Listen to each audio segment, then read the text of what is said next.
Good morning friends. आज हम बात करेंगे अपने स्टील स्ट्रक्चर्स के बारे में। जो अपना टॉपिक है, सब्जेक्ट है अपना स्टील स्ट्रक्चर। इसके अंदर हमने सबसे पहले पढ़ना स्टार्ट किया था, वो क्या था, इसलिए पढ़ना कनेक्शन। कनेक्शन के बारे में क्या था, कनेक्शन कितने टाइप के होते हैं अपने पास, यहाँ पर 3 टाइप के होते थे। पहला कनेक्शन था अपने पास यहाँ बोल्टिंग कनेक्शन, जो अपन पढ़ चुके हैं, इसमें न्यूमेरिकल अपन कर चुके हैं। सेकेंड जो कनेक्शन है अपने पास यहाँ पर वो है वेल्डिंग कनेक्शन। थर्ड अपने पास यहाँ पर रिंग कनेक्शन। आज अपन बात करेंगे बेटा किसके बारे में, वेल्डिंग कनेक्शन के बारे में बात करेंगे। वेल्डिंग कनेक्शन क्या होता है, क्या नहीं होता है। मेनली चीज होती है, अपन जब किसी भी कनेक्शन की बात करते हैं तो उसके एडवांटेज डिसएडवांटेज इन सब के बारे में बात आती है कि एडवांटेज क्या होते हैं, डिसएडवांटेज क्या होते हैं अपने पास यहाँ पर ही। तो मैं वेल्डिंग की बात करता हूँ, बोल्टिंग से जो कंपेरिजन करता चलूंगा कि अपने लिए वेल्डिंग क्यों बेस्ट होती है, क्यों बेस्ट नहीं होती। तो बात करते हैं यहाँ पर जरा सी बिल्कुल ही उसको देखते चलेगा। अगर अपन लिखा है यहाँ पर वेल्डिंग कनेक्शन के बारे में, आज जब अपन वेल्डिंग कनेक्शन की कर रहे हैं तो सबसे पहली चीज अपन क्या देखेंगे, जब अपन किसी भी चीज को लेते हैं, खरीदते हैं, कुछ भी काम करते हैं तो सबसे पहले अपन क्या चीज देखते हैं, उसके फायदे देखते हैं। फायदे क्या है क्या नहीं, मतलब उसके ऊपर एडवांटेज देखेंगे कि भैया जी अपने पास वेल्डिंग के एडवांटेज क्या है। वेल्डिंग के एडवांटेज अपने पास क्या है क्या नहीं। सबसे पहला जो आता है अपने पास एडवांटेज वो ये होता है वेल्डिंग और बोल्टिंग के अंदर कि वेल्डिंग में कभी होल करने की जरूरत होती ही नहीं, जबकि बोल्टिंग में क्या होगी, अपने पास होल करने की जरूरत पड़ेगी अपने पास यहाँ पर। तो क्या लिखेंगे, नो होल्स रिक्वायर्ड, मतलब जो उसका एरिया होता है उसमें अपन कुछ कमी करने की जरूरत नहीं होती है। नॉर्मली एरिया इजीली काम करता है अपने पास यहाँ पे। सेकेंड जो अपने पास का मेन वर्क होता है अपने पास यहाँ पर ही, वो होता है यहाँ पर जिसका वेट होता है, लेस वेट। वेट क्या होता है, कम होता है। किससे कंपेरिजन में, बोल्टिंग की कंपेरिजन होता है। Less weight comparison to bolt connection. Simple सी चीज क्या होता है, इसका वेट यहाँ पर लेस वेट होता है अपने पास यहाँ पे। फिर अपन बात करते हैं यहाँ पर ये क्या होता है, क्विकली होता है। क्या होता है अपने पास यहाँ पर जो जॉइंट्स होते हैं यहाँ पर क्या होते हैं, क्विकली होते हैं। बोल्टिंग में अपन कसने में, किसी चीज को टाइट करने में टाइम लग जाएगा अपने पास यहाँ पर, जब किसके टाइम नहीं लगेगा, एक टाका लगाया और जॉइंट हो गया अपने पास यहाँ पर। नेक्स्ट अपन बात करते हैं यहाँ पर 4th नंबर पे जो होता है, जो अपने जॉइंट्स होते हैं, इसको अपन किसी भी शेप में कर सकते हैं। आपने देखा होगा वेल्डिंग्स होती है, वेल्डिंग्स को अपन किसी भी डायरेक्शन में मूव कर सकते हैं, किसी डायरेक्शन में मूव कर लेते हैं इसको। तो क्या लिख सकते हैं बेटा अपन यहाँ पर, अगर मैं बात करता हूँ इस जगह, तो जॉइंट्स इन एनी शेप। क्या होता है यहाँ पर, जॉइंट्स के हम किसी भी शेप के अंदर कर सकते हैं। फिर एक और आता है अपने पास मोस्ट इंपोर्टेंट जो होता है अपने लिए 5th नंबर पे, वो होता है अपने पास यहाँ पर ही ये जो काम करता है, जो वेल्डिंग होती है, इसमें क्या होता है, नॉइज पोल्यूशन कम होता है। किससे कंपेरिजन है, बोल्टिंग के कंपेरिजन। तो क्या होता है यहाँ पर, लेस नॉइज पोल्यूशन। अपन यहाँ पर कंपेरिजन करेंगे किससे, बोल्टिंग से। तो अपन उसके बारे में बात करेंगे। ये तो अपन निकल करेंगे, आप इसके एडवांटेज लिखे हैं। एडवांटेज को मैं एक बार वापस रिपीट कर रहा हूँ, फिर सुन लीजिएगा क्या है क्या नहीं है अपने पास। वेल्डिंग कनेक्शन के एडवांटेज, सबसे पहला एडवांटेज क्या है यहाँ पर अपने पास, इसके अंदर होल्स रिक्वायर्ड नहीं होते हैं, नो होल्स रिक्वायर्ड होते हैं अपने पास यहाँ पर। मतलब जो उसका एरिया होता है, जो इफेक्टिव एरिया होता है, फुल होता है अपने पास यहाँ पर। बोल्टिंग के अंदर क्या होता है, होल्स हो जाएंगे तो इफेक्टिव एरिया जिसमें पार्ट वर्क करना है वो पार्ट जो कम हो जाएगा अपने पास। इसका वेट क्या होता है, लेस होता है कंपेरिजन टू किसके, बोल्टिंग के। ये क्या होता है यहाँ पर, जो जॉइंट्स होते हैं क्विकली होते हैं कंपेरिजन टू बोल्टिंग कनेक्शन के। यहाँ पर क्या होता है, जो जॉइंट्स होते हैं इसको अपन किसी भी शेप के अंदर जॉइंट कर सकते हैं, जबकि बोल्टिंग में ऐसा नहीं कर सकते हैं। 5th पॉइंट है अपने पास यहाँ पर ही, जिसका वेट है, जो अपने पास ये होता है, मतलब पोल्यूशन होता है, इसका नॉइज पोल्यूशन होता है, वो लेस होता है कंपेरिजन टू इसके बोल्टिंग के। आगे बात करता हूँ इसकी डिसएडवांटेज। जब अपन फायदे देखते हैं किसी चीज के, तो उसके अपने पास क्या होता है, यहाँ पर डिसएडवांटेज भी होते हैं। डिसएडवांटेज मतलब क्या होगा क्या नहीं होगा, सुनना कुछ चीज। सबसे पहली बात करता हूँ मैं इसकी, डिसएडवांटेज के लिए।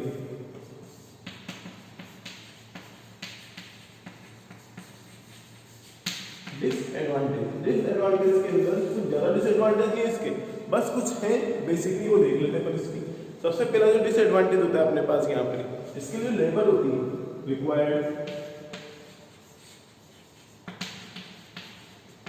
Skill labour. जैसे कि अपन बोल्टिंग कनेक्शन की बात करते हैं तो बोल्टिंग कनेक्शन को अपन कोई भी काम कर सकते हैं, आप में कोई भी इसको बोल्ट को कनेक्ट कर सकता है, बस पाने होने चाहिए, औजार होने चाहिए, उसके जो इंस्ट्रूमेंट्स होते हैं वो अपने पास होने चाहिए। तो अपन क्या करते हैं बोल्टिंग कनेक्शन कर देंगे। बट अगर मशीन भी होगी तो भी अपन क्या करेंगे वेल्डिंग नहीं कर पाएंगे, इसके लिए स्किल लेबर चाहिए जो उसको इजीली ऑपरेट कर सके। फिर सेकंड चीज होती है अपने पास यहाँ पर ये जॉइंट्स है ब्रिटल नेचर।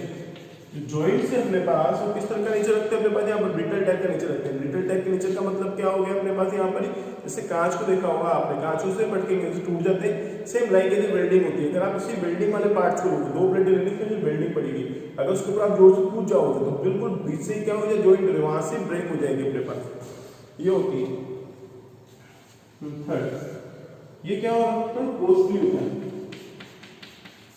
क्या होता है अपने पास यहाँ पे थोड़ा कॉस्टली पड़ता है अपने पास यहाँ पे। ठीक, क्यों कॉस्टली पड़ता है, क्योंकि जो इसके इक्विपमेंट्स होते हैं वो क्या होते हैं थोड़े कॉस्टली पड़ते हैं, इक्विपमेंट कॉस्टली इक्विपमेंट। जबकि क्या होता है बोल्टिंग के अंदर 150 रुपये का प्रोडक्ट किट आ जाता है और ये 5000 की मशीन आती है, तो कॉस्ट अपने आप कंपेरिजन कर सकते हैं कि कॉस्ट कैसे इसकी बढ़ रही है कैसे नहीं बढ़ रही है। ये क्या होता है इसके डिसएडवांटेज होते हैं यहाँ पे। अपन आगे बात करते हैं स्टील के अंदर वेल्डिंग के अंदर वेल्डिंग की क्लासिफिकेशन के बारे में। तो अपन यहाँ पर लिखते हैं क्लासिफिकेशन ऑफ वेल्डिंग।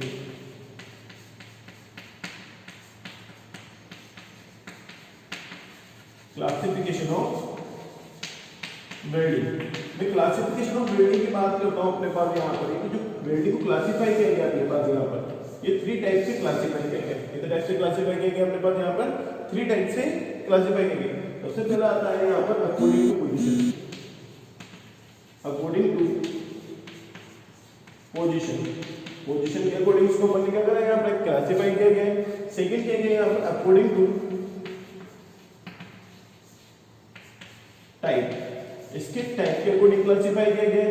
फिर लास्ट अपने पास जो करा गया है वो according to joint. According to joint क्या बोल रहा हूँ मैं, फिर सुन रहे हैं यहाँ पर। जो वेल्डिंग को क्लासिफाई किया गया है 3 तरीके से क्लासिफाई किया गया है। पहला क्या है अपने पास अकॉर्डिंग टू पोजीशन, सेकंड क्या अकॉर्डिंग टू टाइप और थर्ड क्या अपने पास यहाँ पर अकॉर्डिंग टू जॉइंट। अब बात करता हूँ मैं पोजीशन की। अपने पास आपने देखा होगा वेल्डिंग होती है 3 पोजीशन होती है, तो फ्लैट होगा बिल्कुल पतली सी होगी, या फिर क्या होगा वर्टिकल, या फिर अपने पास क्या होगी जगह हॉरिजॉन्टल। क्या बोल रहा हूं मैं यहाँ पर पोजीशन के हिसाब से अपने पास जो क्लासिफाई की गई है बिल्डिंग की अकॉर्डिंग टू क्या क्या फ्लैट, वर्टिकल देन हॉरिजॉन्टल होती है। फिर इसके बाद अगर मैं बात करता हूँ आगे ये अकॉर्डिंग टू टाइप में बात करता हूँ, तो इसमें भी 3 टाइप से अपने पास क्या की गई है क्लासिफाई की गई है। पहले क्या होती है ग्रूव, सेकंड होती है स्लोट, थर्ड होती है प्लग। ये क्या है क्या नहीं मैं आगे समझाऊंगा, बस ग्रूव के बारे में याद रखना। अपने एपरेटस आता है केसर ग्रांडे एपरेटस, तो उसके अंदर एक स्पेचुला आता है अपने पास, जिससे बनेगा सोइल को कट करते हैं बीच में से, तो उसकी शेप होती है उस टाइप की अपने पास क्या होती है ग्रूव होते हैं, उसको अपन ग्रूव बोलते हैं, तो उस टाइप की बिल्डिंग होती है। ठीक, और स्लोट और प्लग के बारे में आप पता देख लो। जो स्लोट होते हैं जैसे अपने लाइट का स्लोट होता है अपने पास यहाँ पर, जिसके अंदर अपन प्लग को एंट्री करते हैं, जिसके अंदर क्या होता है कुछ इस तरह की शेप होती है। ये क्या होगा यहाँ पर अपन टी लगाएंगे तो ये होती है एक्स्ट्रा वेल्डिंग होती है। कुछ में क्या होता है अपने पास यहाँ पर इस तरह से वेल्डिंग होती है। ये क्या हो गया ना प्लग टाइप से बन गया अपने पास यहाँ पर, इसको बोलते हैं स्लोट और प्लग वेल्डिंग। आगे बात करते हैं अकॉर्डिंग टू जॉइंट। जॉइंट्स के बारे में बात करते हैं तो यहाँ पर 2 तरह के जॉइंट होते हैं अपने पास, जिसके अकॉर्डिंग क्लासिफाई किया गया। पहला तो होता है अपने पास यहाँ पर बट जॉइंट, दूसरा होता है यहाँ पर फिलेट। फिलेट जॉइंट अपन इसमें ज्यादा पढ़ेंगे इसके बारे में, अपने लिए एक चीज इंपॉर्टेंट है। एग्जाम में कंपटीशन में सब में क्वेश्चन फिलेट जॉइंट से बनते हैं, फिर उसके बाद आता है बट जॉइंट। बाकी नाम आपको याद रखने हैं इसके ऊपर, गेट में और जेईएम में दोनों में ही क्वेश्चन आ चुके हैं कि अकॉर्डिंग टू टाइप के अकॉर्डिंग कितने कितने टाइप्स के होते हैं ग्रूव, स्लोट और प्लग। ये किस टाइप की बिल्डिंग है अपने पास, 2 क्लासीफाई किया गया अकॉर्डिंग टू टाइप के हिसाब से क्लासीफाई किया गया इसे अपने पास यहाँ पर इतनी चीज। अब आगे पर बात करते हैं यहाँ पर इसके अंदर फिलेट जॉइंट वाले, जो very important fillet joint. Fillet joint है क्या नहीं तो सुनना, अपने पास में ज्यादा कुछ नहीं कर रहा है। देखिए दो प्लेटें ले रहा हूँ, एक प्लेट ये मेरे पास, एक प्लेट ये भी मेरे पास। इन दो प्लेटों को मुझे जॉइंट करना है, तो जॉइंट करने का तो मैं बोल्ट लगाऊं, या फिर अपन क्या कर सकते हैं यहाँ पर इस जगह वेल्डिंग कर देते हैं। क्या करते हैं इस जगह अपन यहाँ पर वेल्डिंग कर देते हैं। अगर वेल्डिंग करते हैं इस तरह से तो उसको अपन बोलते हैं फिलेट जॉइंट। क्या बोलते हैं इसको अपन यहाँ पर फिलेट जॉइंट बोलते हैं। अब फिलेट जॉइंट के अंदर क्या होता है, मुझे सुनना, जब अपन इसकी वेल्डिंग करेंगे तो यहाँ पे से कुछ ना कुछ मोटाई आएगी। देखो आप यहाँ पे कुछ थिकनेस आएगी, इस थिकनेस को अपन बोलते हैं स्मॉल टी। क्या बोलते हैं इसको अपन यहाँ पर स्मॉल टी से डिनोट करेंगे। कहीं कहीं कैपिटल टी से डिनोट कर रखा है, ये अपने ऊपर अपन किससे डिनोट कर रहे हैं। स्मॉल टी मतलब होता है यहाँ पर थ्रोट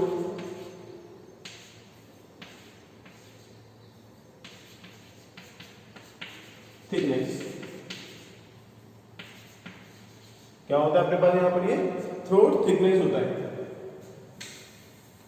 ठीक, थ्रोट थिकनेस ये कुछ होती है अपने पास यहाँ पर। और जो थ्रोट थिकनेस होती है अपने पास जगह, उसको निकालने का फॉर्मूला होता है यहाँ पर K × S। क्या होता है इसको निकालने का फॉर्मूला अपने पास यहाँ पर K × S। जो स्टील का जो अपना कोड है IS कोड 800 2007 है, उसके अंदर अपन को मिलेगा। वहां पर अगर अपन पेज नंबर 78 पर जाते हैं, कोड के अंदर पेज नंबर 78 टेबल नंबर 22 पर जाएंगे तो वहां पर अपन को K को निकालने के लिए टेबल दे रखी है। जो K है ये डिपेंड करता है, depends on angle between plates. क्या बोल रहा हूं मैं, यहाँ पर जो K है किस पर डिपेंड करेगा अपने पास यहाँ पर एंगल्स पर डिपेंड करता है। प्लेटों के बीच कितना एंगल है कितना एंगल नहीं। मोस्टली जो अपन K की वैल्यू लेकर चलते हैं वो दी है 0.70। मोस्टली जो अपन लेकर चलते हैं, क्यों, क्योंकि एंगल अपने पास थीटा होता है वो 90 डिग्री होता है मेनली। जो भी अपन प्लेट करेंगे, जो भी अपन एंगल डिजाइन करेंगे, कोई सा भी स्ट्रक्चर आप डिजाइन कर ले, उसके लिए यहाँ पर जो एंगल बनता है वो कितना बनता है, 90 डिग्री का एंगल बनेगा। उस 90 डिग्री के लिए जो कोड के अंदर वैल्यू कितनी रखी, 0.70, ठीक। अब अपन आगे ये बोलते हैं आगे क्या है क्या नहीं। अभी मैंने आपको थोड़ी देर पहले ही बताया है जो अपने K है वो क्या कांस्टेंट था अपने पास। यहाँ पे किस पे डिपेंड करता है अपने पास, यहाँ पर एंगल्स पे डिपेंड करता है। जो अपन कोड के अंदर पेज नंबर 78 पर टेबल नंबर 22 के अंदर मिलेगा। टेबल इस तरह दे रखी है जिसमें लिखा हुआ है एंगल बिटवीन फ्यूजन प्लेट्स, ठीक। और कांस्टेंट K, अगर एंगल अपने पास कितना हुआ है, 60 से लेकर 90 डिग्री होगा, 91 से लेकर 100 डिग्री होगा, 101 से लेकर 106 डिग्री होगा, 107 से लेकर 117 डिग्री होगा और 114 से लेकर 120 डिग्री तक होगा। तो वहां पर जो एंगल्स होंगे कांस्टेंट K की जो वैल्यू होगी 0.70, 0.65, 0.6, 0.55, 0.50 इस तरह कुछ वैल्यू होगी अपने पास यहाँ पर। मोस्टली जो अपने काम में आती चीज वो ये इसी बस, अपन ज्यादा कोई दिमाग में लगाना इसके अंदर, इतनी चीज अपने पास काम में आती है। जिसके अंदर क्या होता है, दो प्लेटें होती हैं, दो प्लेटों के बीच जो एंगल्स होता है 90 डिग्री होगा या 60 डिग्री बिटवीन होगा। इससे ज्यादा ना होता है ना इससे कभी कम होगा मेनली। तो यहाँ पर अपने पास क्या होगा, कांस्टेंट K की वैल्यू 0.70 जाएगी। ये टेबल याद रखना, इस टेबल से भी क्वेश्चन आया अपने पास एग्जाम के अंदर। जब अपने फॉर्मूले की बात की तो फॉर्मूला अपने पास दे रखा था इस जगह कि थ्रोट थिकनेस वाला फॉर्मूला क्या था अपने पास, K × S। K के लिए तो अपन ने बना लिया, अब S की बात करते हैं अपन यहाँ पर ही। तो S अपने पास क्या होता है इसी minimum size of weld. Minimum size of weld की बात करेंगे, डिपेंड किस पर करती है, थिकनेस के ऊपर डिपेंड करती है। चलिए बात करते हैं अपने यहाँ पर ये मिनिमम साइज ऑफ वेल्ड की, जो S है अपने पास यहाँ पर, जो अपन को कोड में मिलेगा पेज नंबर 78 टेबल नंबर 21 के अंदर। इसमें क्या होता है, टेबल दे रखी है, तो टेबल हमें कुछ इस तरह दे रखी है, पहले सीरियल नंबर दे रखा है, थिकनेस ऑफ थिनर प्लेट दे रखी है अपने पास यहाँ पर, जिसकी डायमेंशन दे रखी है our to our and up to end including दे रखी है यहाँ पर। फिर मिनिमम साइज दे रखी है, कहने का मतलब क्या हो गया, अगर अपने पास यहाँ पर जो प्लेट है, जो मिनिमम थिकनेस ऑफ प्लेट्स आएंगी यहाँ पर 0 से 10 mm के बीच में आती है, तो उसके लिए मिनिमम साइज ऑफ प्लेट कितनी लेनी, 3 mm। 10 to 20 के बीच में आएगी तो कितनी लेनी, 5 mm। 20 to 22 के बीच में आएगी तो कितना लेना है, 6 mm। देन 32 to 50 के बीच में आएगी तो 8 या फिर 10 mm तक अपन वहां पर जा सकते हैं मिनिमम साइज ऑफ वेल्ड के लिए, ठीक। ये पूरी टेबल अपन को मिलेगी जो अपन को एस निकालने में हेल्प करते हैं पूरी तरीके से। अब इसमें है क्या नहीं, अपन को आगे क्या करना है क्या नहीं करना, अपन उसकी बात करते हैं। इस तरह टेबल है, इस चीज को आप ढंग से देख लीजिए, फिर अपन आगे बात करते हैं इसके अंदर। चलिए अब बात करते हैं अपन यहाँ पर हम कैसे निकालेंगे कैसे नहीं निकालेंगे कैसे क्या है, तो उसके लिए एग्जांपल लेकर रहता हूँ मैं आपको जरा सा यहाँ पर। उस एग्जांपल में अपन क्या कर रखी, दो प्लेटें दे रखी, एक प्लेट दे रखी, एक देखिए जॉइंट कौन सा अपने पास यहाँ पर लेफ्ट जॉइंट है अपने पास इस तरह का। इस लेफ्ट जॉइंट के अंदर यहाँ पर कुछ फोर्स लग रहा है 100 न्यूटन, यहाँ पर कुछ फोर्स लग रहा है कितना इस जगह 100 न्यूटन। इसकी डायमेंशन दे रखी 100/10 mm, इसकी डायमेंशन दे रखी 100/12 mm। तो यहाँ से अपन को मिनिमम थिकनेस निकालनी होती है। क्या निकालनी होती है इस जगह अपन को? Minimum thickness, minimum thickness of plate अपन को निकालनी होती है यहाँ पर। तो दोनों में से क्या है बेटा, यहाँ पर थिकनेस कितनी 12 दे रखी, इसकी कितनी की 10 दे रखी। दोनों में मिनिमम कौन सा अपने पास यहाँ पर 10 mm दे दिया इससे अपने पास यहाँ पर।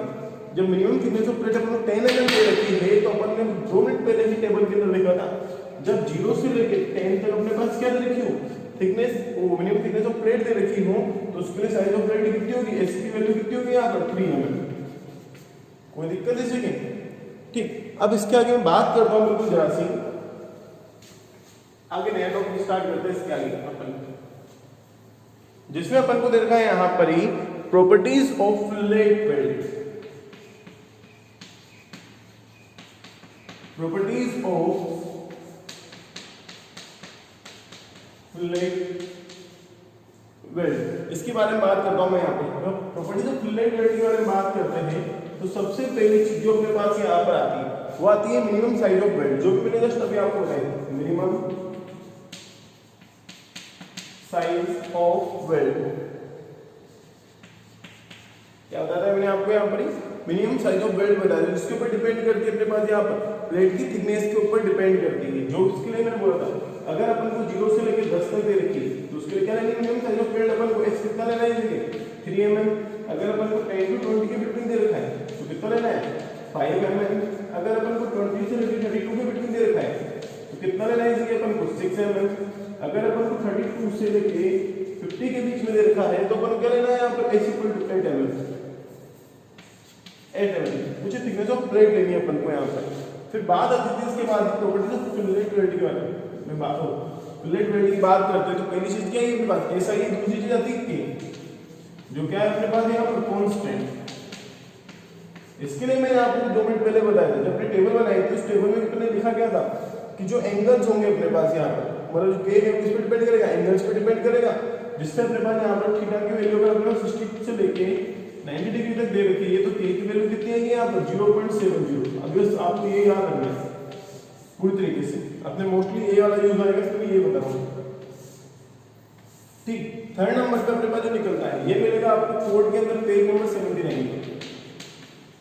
ठीक, इसमें अपन यहाँ पर निकालते हैं स्ट्रेंथ ऑफ वेल्ड। क्या निकालते हैं जगह पर लिखिए स्ट्रेंथ ऑफ वेल्ड। जब मैं स्ट्रेंथ ऑफ वेल्ड की बात करता हूं तो पेज नंबर 79 पर अपन को फॉर्मूला देखा है FUW/γ/MW। क्या देखा है फॉर्मूला वहां पे अपन को FUW/γ/MW करके फॉर्मूला देखा है। वहां से अपन ने जगह FYW FNW की वैल्यू निकालता हूं, जगह FUW की वैल्यू निकालता हूं सॉरी इस जगह तो आती है FU/√3। कितनी आती है जगह कोड में दिखाई है अपन को। कोड पे अपन कोई शक नहीं है, कोड पे अपन को क्वेश्चन मार्क नहीं लगाना है। तो वैल्यू दे रखी है तब इसको अपन देखेंगे। यहाँ पर क्या दे रखी है FUW की वैल्यू दे रखी है FU/√3। FU/√3 अगर मैं यहाँ पर रखता हूँ वैल्यू तो स्ट्रेंथ कितनी है अपने पास FU/√3 multiply gamma and W। ये क्या आती है अपने पास बेटा जगह स्ट्रेंथ ऑफ वेल्ड आती है अपने पास यहाँ पर। बट अगर अपने पास इसकी जैसे मैं आगे लेकर चलता हूँ यहाँ पर इस जगह मेरे को निकालनी होती है स्ट्रेंथ पर mm वेल्ड। अब जब अपन निकाली स्ट्रेंथ निकाली, अब अपन जितना थ्रोट थिकनेस है वेल्डिंग करिए टी आया है थ्रोट थिकनेस थी उसके 1 mm पे करेंगे तो कितनी ये आएगी। लेकिन अगर मोटाई उसकी थ्रोट थिकनेस ज्यादा आती जाएगी तो उसकी स्ट्रेंथ क्या होगी इंक्रीज होती जाएगी। वो इंक्रीज कितनी जाएगी इसको थ्रोट थिकनेस से मल्टीप्लाई कर दो। अगर मैं इसको थ्रोट थिकनेस से मल्टीप्लाई करता हूं तो T × FU/√3 multiply gamma and W कुछ तो मैं इसलिए यहां पर अगर थोड़ी सी और बात करता हूं इसलिए T की वैल्यू कितनी K × S multiply FU/√3 multiply gamma and W कुछ हो जाएगा अपने पास यहाँ पर। यहाँ तो कोई दिक्कत, यहाँ पर जो मेन इंपॉर्टेंट चीज है अपने पास कि गामा एंड W क्या है क्या नहीं। तो मैंने आपको पहले बताया था कि कोड के अंदर पेज नंबर 30 पर टेबल नंबर 5 में अपन को पार्शियल सेंटीमीटर दे रखा है जहां पर गामा एंड W की वैल्यू आप लोगों को 1.25 दी वाले कितनी गिवन है अपन को ये 1.25। ये डिपेंड करता है अपने पास भी, जो gamma M W value depend करती है। अगर आप कोड को ढंग से देखोगे तो आपको दिखेगा जो गामा एम डब्ल्यू दे रखा है उसमें लिखा है शॉप और फील्ड, मतलब वेल्डिंग आप कहाँ पर कर रहे हो, शॉप पे कर रहे हो तो कितने 1.25, अगर फील्ड में कर रहे हो तो कितने है अपने पास यहाँ 1.50, अराउंड ऐसे कुछ दे रखा है अपन को। तो ध्यान रखना ये वेरी करेगी अपने पास यहाँ पर। देखिए अपन बात करते हैं यहाँ पर या चीज बता देते हैं, उसके बाद नेक्स्ट क्लास के अंदर अपन इसी न्यूमेरिकल करना स्टार्ट करेंगे। जब भी आप वेल्डिंग करें तो वेल्डिंग के अंदर आपने क्या निकाली, उसकी स्ट्रेंथ निकाली, स्ट्रेंथ पर वेल्ड निकाली, बट इन सबकी रिक्वायरमेंट क्यों पड़ी, क्योंकि अपन को यहाँ पर क्या चीज निकालनी है, लेंथ ऑफ वेल्ड निकालनी होगी। क्वेश्चन में जब भी अपन को डिजाइन करना होगा कुछ फाइंड आउट करनी होगी तो अपन को यहाँ पर क्या चीज निकालनी होगी, length of weld, length of weld निकालनी होगी। और जो लेंथ ऑफ वेल्ड होती है इसको निकालने का फॉर्मूला होता है अपने पास यहाँ पर फोर्स अपॉन स्ट्रेंथ पर mm, इसको इसे लिखता हूं मैं आपके लिए, पर mm वेल्ड। क्या है अपने पास यहाँ पे फोर्स अपॉन स्ट्रेंथ पर mm वेल्ड। यहाँ से अपन क्या निकालेंगे, डायरेक्ट लेंथ ऑफ वेल्ड निकालेंगे। अब इस चीज को समझने के लिए अपन बहुत सारे काम करने हैं, वो अपन अब नेक्स्ट क्लास में पढ़ेंगे। ओके।